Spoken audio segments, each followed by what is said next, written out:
Topladık. Takılmış taşlara, kopmuş. Bu binlerce balığın ölümüne sebep oluyor bak. Evet. Bir o kadar da burada var.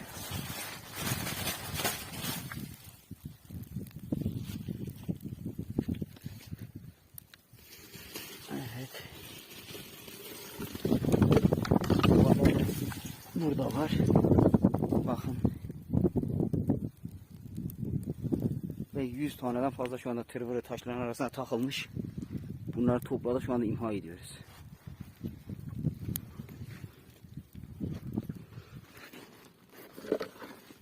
Aha, burada da var.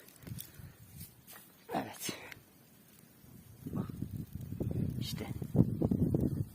Şimdi kim bilir bunlardan ne kadar balık ölmüştür. Bütün arkadaşlar lütfen gördüğünüzde bunları yakın. Çünkü bu zarar görmüyor. Suya girdiği zaman tekrar açılabiliyor.